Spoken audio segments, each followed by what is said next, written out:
Alors, on y est. Je suis sûr que vous vous posiez la question de attends, c'est bizarre, il avait parlé de la saison 1 quand c'était sorti, pourquoi il a toujours pas parlé de la saison 2? Je dois vous dire que fin 2024, c'était quand même assez chaotique. C'est le 26 décembre 2024 que Netflix a révélé la suite de Squid Game. C'était un peu une sorte de cadeau de Noël juste après Noël, sauf que moi, je ne l'ai pas vu de suite. Parce que cette semaine-là, j'étais plutôt au fond de mon lit, en train d'essayer de survivre non pas au Squid Game, mais plutôt à une grippe. Donc je vous avoue, cette saison 2, oui, j'ai fini par la regarder, mais peut-être 2 semaines après tout le monde. D'ailleurs, j'étais super étonné que personne quasiment n'en parle sur les réseaux.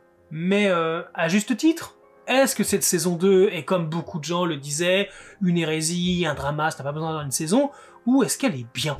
Tu sais quoi? Si tu l'as toujours pas regardé, je vais te donner 5 bonnes raisons de le faire.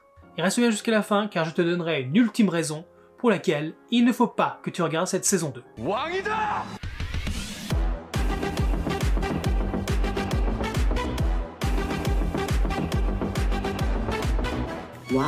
La première raison pour laquelle je te conseillerais de regarder cette deuxième saison, c'est ces 2 premiers épisodes. Squid Game saison 2, c'est 7 épisodes, mais les 2 premiers, c'est du hors Squid Game. Ce que je veux dire par là, c'est qu'on va pas être dans le jeu. On nous avait teasé que notre héros va retourner dans le jeu pour essayer de changer un peu la donne et surtout sauver un maximum de personnes. C'est un héros, il a plein d'espoir. Mais ces 2 premiers épisodes sont pour moi les épisodes les plus intéressants et les meilleurs des 7 de cette saison. Parce que ces 2 premiers épisodes vont nous montrer ce que notre héros va faire pendant 2 ans pour essayer de retourner dans le jeu, ou plutôt essayer de contacter les organisateurs, sachant que techniquement le créateur est mort, mais pourtant le jeu continue, donc il y a des nouvelles personnes qui sont en charge, et il veut les rencontrer, il veut essayer d'arrêter le jeu.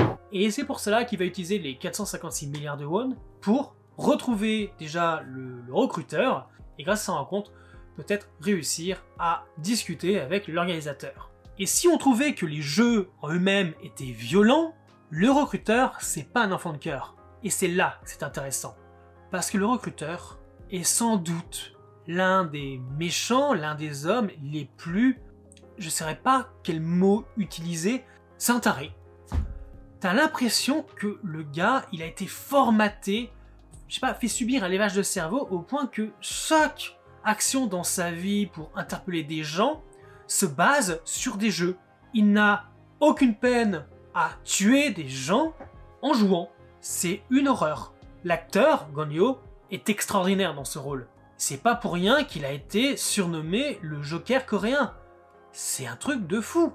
Il est oppressant, il est malaisant, alors qu'il présente bien, qu'il a l'air sain d'esprit, mais au fond de lui, mais c'est un sociopathe, un psychopathe. Rien que pour son interprétation, ces 2 premiers épisodes valent vraiment le coup. Son interaction avec le héros, leur échange, le fait qu'ils se confrontent sur leur idéologie, c'est hyper intéressant, c'est incroyable. Je m'attendais absolument pas à ce que la deuxième saison commence ainsi. Ça a été vraiment une excellente surprise. La deuxième raison de regarder, c'est qu'on va nous surprendre.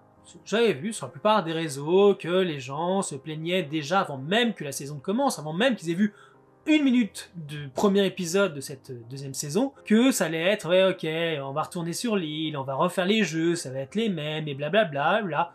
Non, le premier jeu est le même, histoire de un peu, on va dire, endormir la populace, créer aussi un petit retournement de situation scénaristique, mais dès le deuxième jeu, tout change. Et la difficulté augmente, parce que dans le deuxième jeu, c'est pas un jeu, c'est 5 jeux en un, par équipe, et dans un temps donné. Et s'ils ne réussissent pas, ils se font tuer. À côté de ça, on a des phases de sélection, où c'est le plus rapide qui va l'emporter, où c'est la sélection naturelle, où les participants vont éliminer d'eux-mêmes les autres, enfin leurs rivaux. Faut pas oublier qu'il y a quand même 456 milliards de won à gagner à la clé, et moins il y a de participants, plus il y a d'argent qui rentre dans vos cagnottes. C'est beaucoup plus intense que la première saison. Alors, la première saison, elle date un peu, on est d'accord.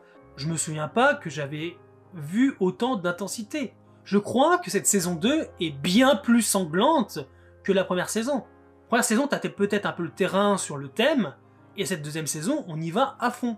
Mais vraiment.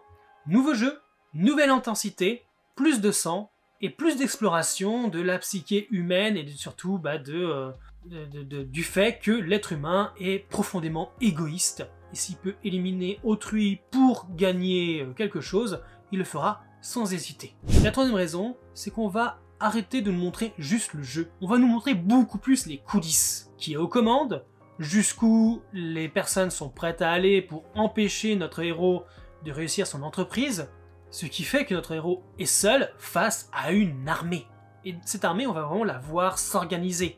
On va s'intéresser au quotidien de certains, on va voir par où, effectivement, ils rentrent, où sont leurs quartiers, le centre de contrôle. En fait, on va explorer un peu plus l'envers du décor.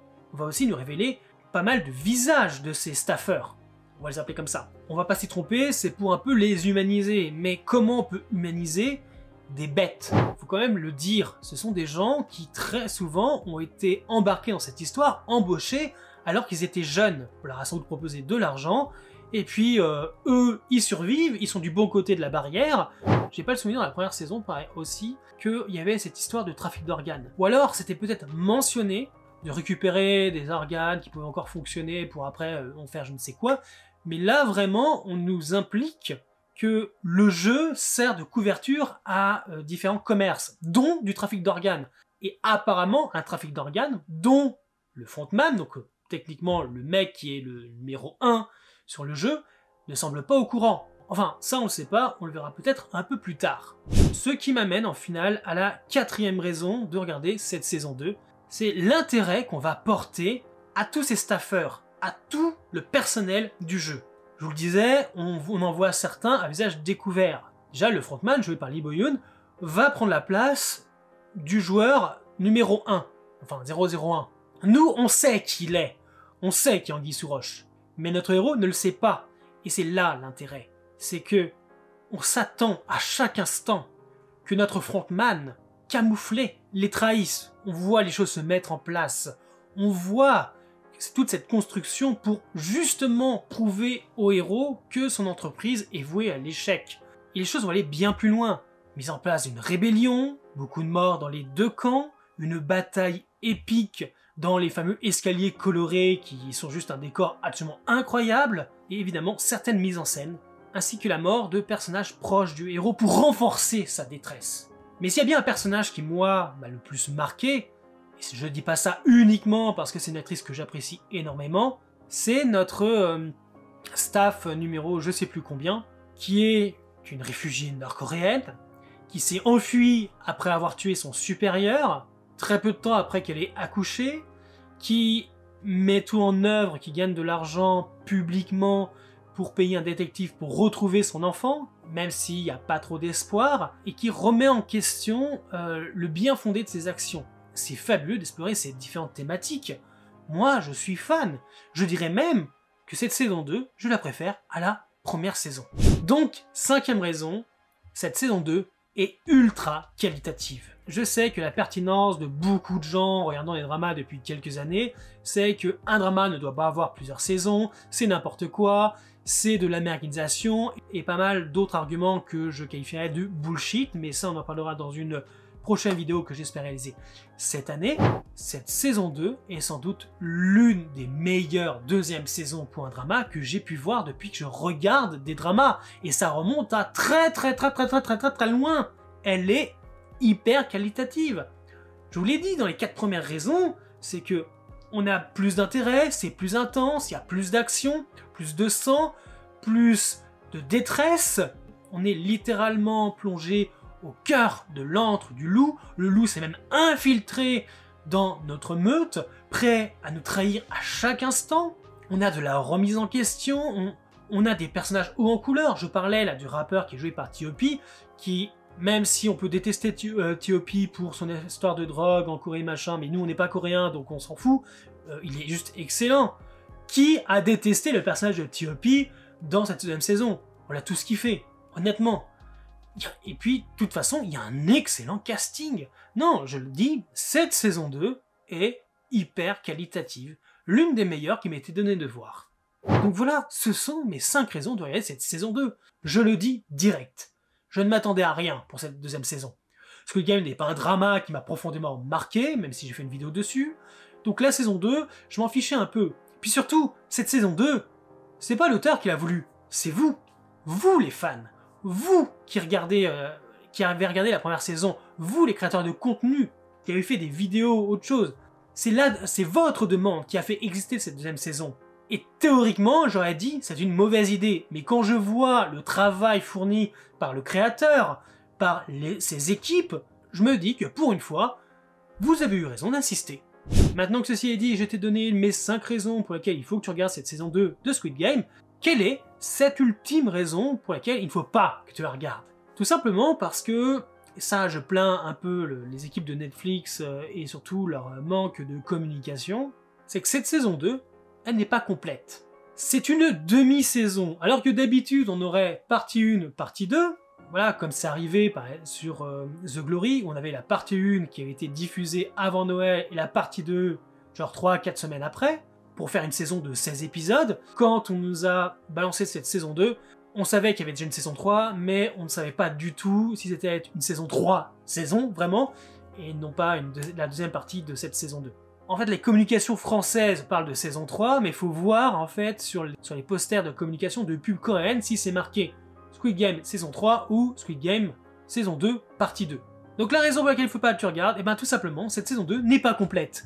Donc si tu ne veux pas être frustré en disant « Ah mais non, ça se finit comme ça, c'est pas normal, on veut la suite », ne regarde pas cette deuxième saison et attends la saison 3 qui paraîtra en juin de cette année. Voilà, c'était donc mes 5 raisons pour lesquelles il faut que tu regardes cette saison 2 de Squid Game, qui, je le répète, est ultra qualitative, l'une des meilleures deuxièmes saisons que j'ai pu voir depuis très longtemps. Les personnages qu'on connaît déjà ont évolué, on a de nouveaux personnages qui sont hauts en couleur, qui sont très bien joués par un casting incroyable, on a de l'infiltration, on a de la remise en question, on a des coulisses, on a tellement de belles choses, et surtout beaucoup plus d'intensité et d'action.